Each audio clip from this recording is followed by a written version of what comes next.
En este video vamos a hablar un poquito sobre los componentes periféricos nociceptores, ¿vale? Que tiene que ver mucho o todo que ver con la fisiología del dolor. Te lo voy a tratar de resumir y explicar lo más claro que se pueda.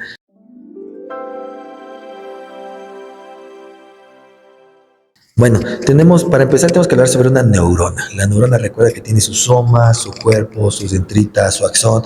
Lo que en este caso va a ir cambiando, lo que nos interesa si cambia o tiene o no tiene, son la mielina. Porque entre más mielina, más rápida contracción voy a tener. Y bueno, entre cada mielina hay unos pequeños espacios que se van a llamar nódulos de Ramberg. Esos nódulos de Ramberg me van a ayudar para que el estímulo nervioso vaya saltando entre ellos. O sea, podremos decir que los estímulos nerviosos son saltarines, son como sapitos, como ranitas que van saltando de uno a otro lugar para llegar al estímulo a donde tenga que llegar. Y bueno, existen tres tipos de nociceptores. ¿Cuáles son estos? Pues existe A beta, A delta y C. ¿Cuáles son las diferencias entre estos? A beta son de gran tamaño y con mucha mielina. A delta es delgadita, pero también tiene mucha mielina.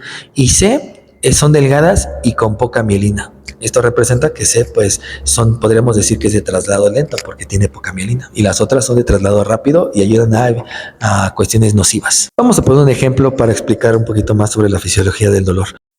Ejemplo para que entendamos mejor. Imagínate que te cortas, que sufriste un corte. Pues bueno, ya las fibras, ya sean A beta, A delta o C, son las que se van a activar para recolectar información sobre el daño tisular que sufriste.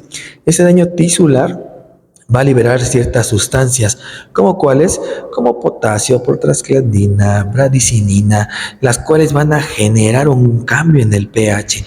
Todo esto es interpretado como un daño por los cuerpos neuronales que mencionamos hace ratito. Eso va a hacer que esta información sea trasladada hacia la médula espinal, pero ¿cómo es trasladada?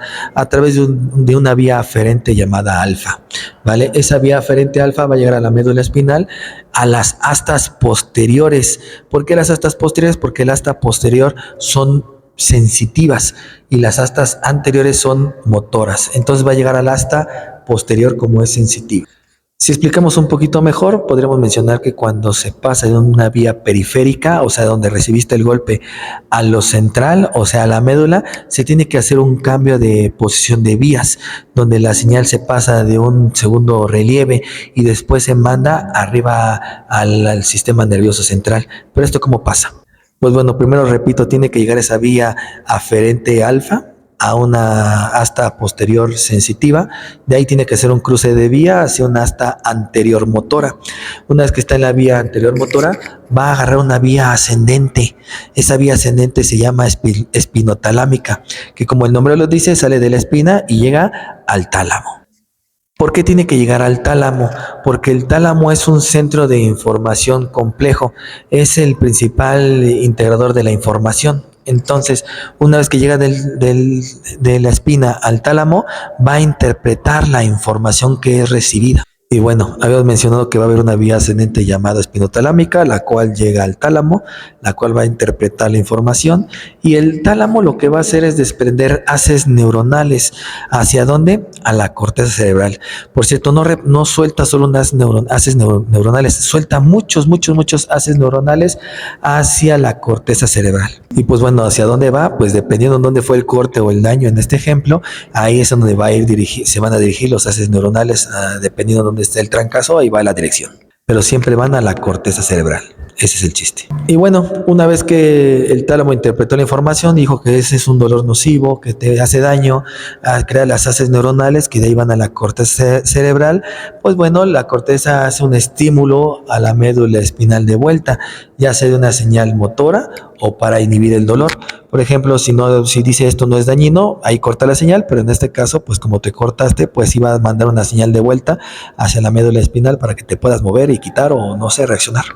Una vez que va de vuelta, tiene que llegar, no regresa en este ejemplo, no regresa a donde fue el corte, sino regresa al músculo, por ejemplo, si pudiera regresar al músculo, al haz muscular para que la actina y la miosina hagan contracción y retires la extremidad, por ejemplo, si te cortaste o si te estás quemando, o si vas a soportar el dolor, pues sí manda la señal de dolor específicamente a donde estuvo el daño. Y bueno, en resumen es eso. Si recapitulamos un poquito, Tenemos las vías mielinizadas que van a mandar ciertas sustancias químicas que van a hacer cambios en el pH.